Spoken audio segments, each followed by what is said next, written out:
What is up, guys? Welcome back to another GeekaWhat video, and today I'm going to be building an awesome small form factor gaming PC inside of a brand new case from Lian Li. I've had a bit of a play around with this over the last couple of weeks, and honestly, I've kind of fallen in love. So I've gone ahead and picked up an RTX 3060 Ti, some absolutely baller AF memory, and a 240mm cooler in order to put together one hell of a build. In this video, I'm going to run you through all of the part choices in detail, the build process from start right through to finish before booting our system up to see exactly how well it performs in the biggest titles out there. Let's dive into it though after a quick ad from today's video sponsor. The latest range of Netgear Nighthawk routers are now available at Ebuyer, with support for the latest Wi-Fi 6 tech, which provides incredible network speeds alongside powerful processing and great signal strength. It's awesome for staying online with low latency all of the time.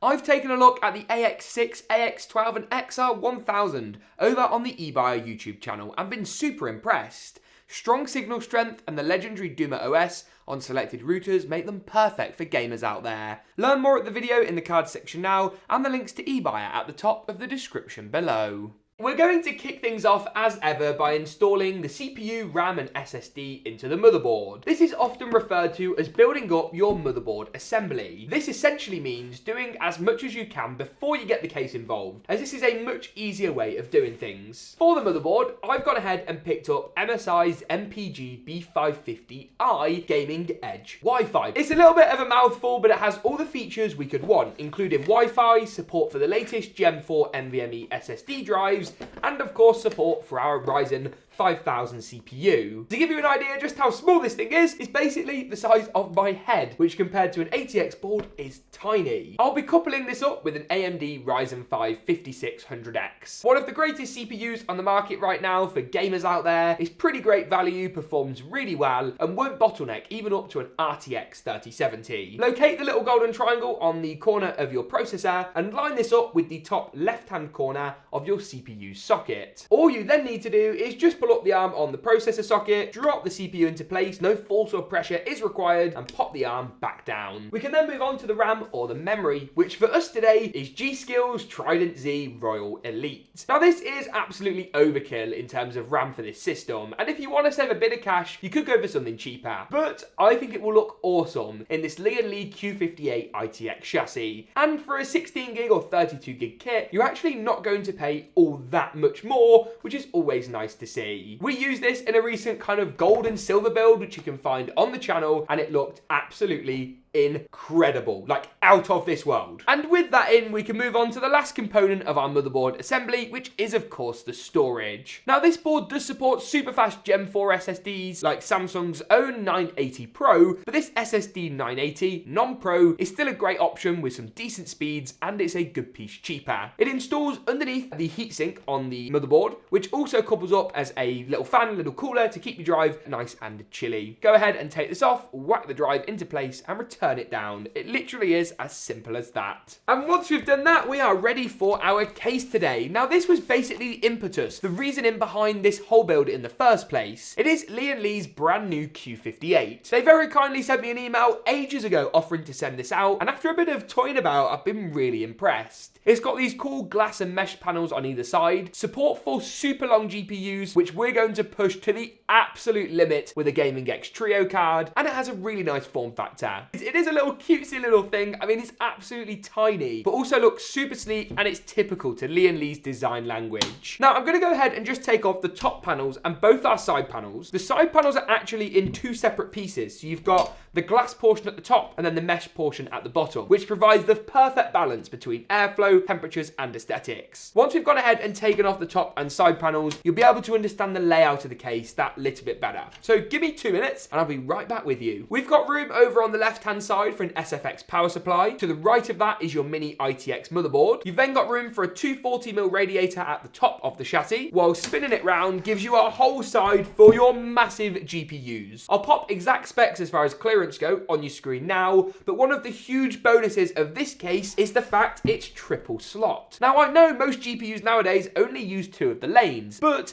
they often take up 3 once inside of the case. So having 3 lanes means you've definitely got enough width shall we say, for the fattest of GPUs. Combined with the length, we should be good to go as far as airflow, clearance, all that good stuff, and your riser comes included as standard. Either PCIe Gen 3 or Gen 4, depending on the case that you pick up. I'd go for the Gen 4 version personally, just to future-proof yourself and save any hassle later. We need to go ahead and remove as well this little protective plate on the top. I'm not actually sure what this is for, maybe like an SSD or water cooling or something like that, in order to make way for the 240mm radiator. Before we do that though, we can screw the motherboard in, and the motherboard actually goes in on the other side of the case, just here, with the I/O poking out of the rear. The board, of course, does need to go upside down as well to make sure our riser cable can reach quite nicely, but otherwise it's a simple process. Screw it in as you normally would, and then we're good to go. Moving on to the cooler, and the next component today, I've picked up MSI's CoreLiquid MAG 240R. Now, for a system like this, you could get away with sticking with the AMD stock cooler. After all, there's enough airflow for it. But in a recent video, we looked at the differences between a good cooler and a cheaper cooler. Given how small the case is, we haven't got room for a large tower air cooler, and any solution that will fit, A, won't be ideal, B, won't look very good, and C, will probably be a bit expensive. So let's leverage the 240mm radiator mount. It could be a little bit tight, especially with our fans on here, but I guess there's only one way to find out. This cooler actually leverages the stock included AMD plastic brackets that come pre-installed on the motherboard for mounting the cooler, as you'll see in just a second. I really like MSI's range of coolers actually. These were the coolers we used for our testing back in that video I just mentioned. With RGB fans, a nice water block design, and some pretty flexible tubes,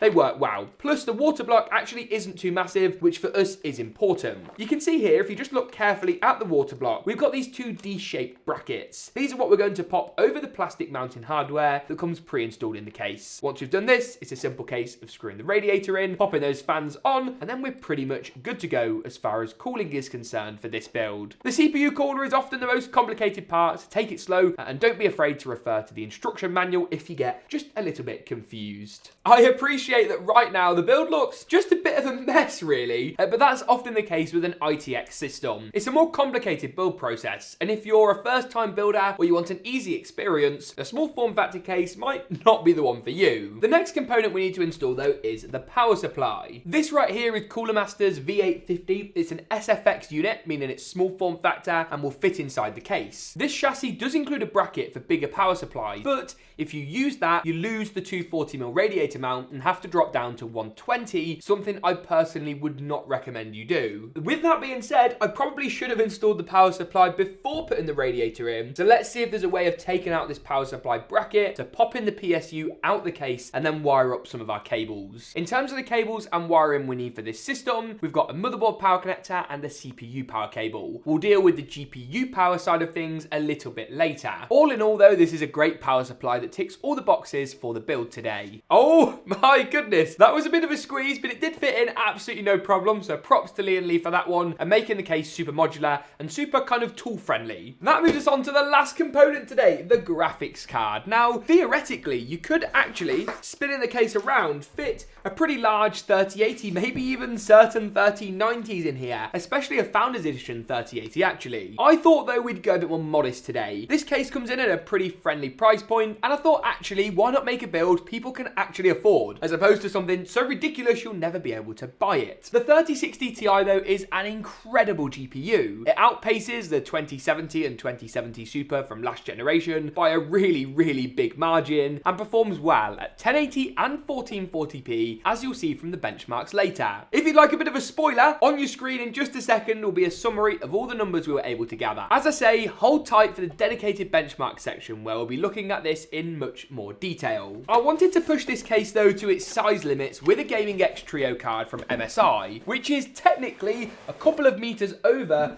the rated... Why did I do that? Why did I just throw that on the floor while I was speaking? Technically just over the rated clearance of this case. However, as you know, here on the GeekaWhat channel, we like to push things to the limit. We like to break boundaries and push through barriers, and that could be like a corporate video. Here at Geeky Media, we break barriers, we push down walls, we open doors, and we install graphics cards in slots that are just too small.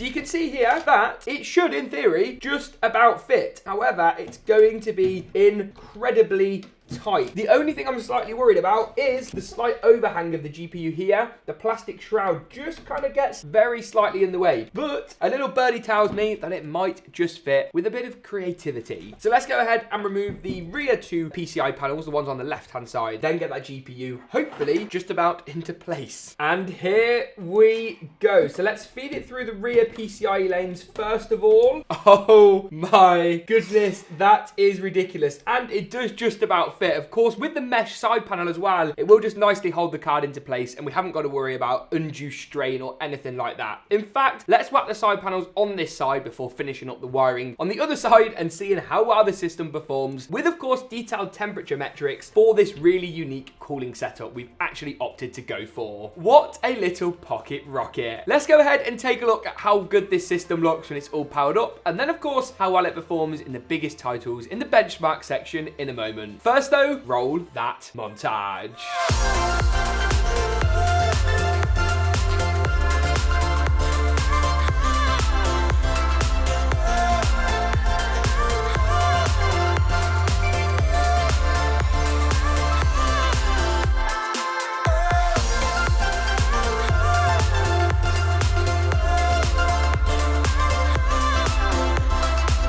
Let's now go and take a look at just how well this pocket rocket of a PC performs. Running through our usual benchmark suite here on the GeekaWhat channel, and if there's any games you'd like to see us include that aren't currently there, let us know and we'll definitely add the most popular ones. On your screen now though is a kind of a summary of all the games we tested out.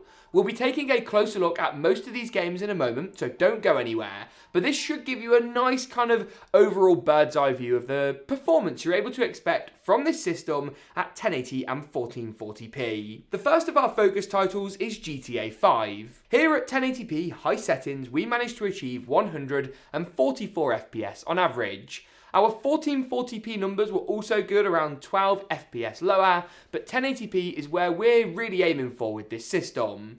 The frame rates were great, and we measured these as usual with both Nvidia's FrameView and MSI Afterburner's Riva Tuner. The next game on the list today is Watch Dogs Legion. Here we tested at 1440p high settings with DLSS enabled and ray tracing disabled to begin with. We managed to achieve just over 100 FPS on average, with consistent frame rates that never really dropped below at the 89 FPS mark. Turning ray tracing on and keeping all of our other settings the same did drop us down just a smidge to 72 frames per second, but still gave us well in excess of 60 FPS with ray tracing on, which is a really impressive result. Call of Duty's Black Ops Cold War at 1080p high with DLSS on was another positive story. This is of course the big zombies game that everyone's playing right now, perhaps more than Warzone at the moment. Here we got 153 FPS on average, with 127 and 97 for the 90 and 99th percentile results. Definitely took a little bit of a hit on the lower end, but that's because Cold War is a bit inconsistent when it comes to frame rate throughout the duration of the title. We also tested out Warzone, but we'll come back to that later, because first, Apex Legends, a much more popular game at the moment. 1440p high yielded 150 frames per second on average, with more consistent 90 and 99th percentile results in this title, thankfully. If frame rate's what you're after though, Valorant is the game for you. 1440p high gave us 288 frames per second, and of course if you were gaming at 1080p, not high settings, your frame rate would climb even further. Visually though, the game looked great and the frame rate was absolutely superb. Cyberpunk 2077 is the next title today, and a game I've deliberated taking off this list due to how inconsistent some of the performance figures are, how tricky it is to run. It's just a poorly optimized title, but it does give you a worst case scenario. Every game you play on this machine is going to perform better than Cyberpunk, so to have this as kind of a good benchmark is actually quite useful. At 1440p medium settings with DLSS on, we got 90 frames per second, while turning ray tracing on dropped us down to 59. So 90 FPS with no ray tracing is pretty good, and nearly 60 FPS with ray tracing is also not too shabby. Fortnite then is the next title today, and as ever we tested this at 1080p competitive settings. Tune everything down to low, set your render distance to far, and have a great old time with 285 frames per second.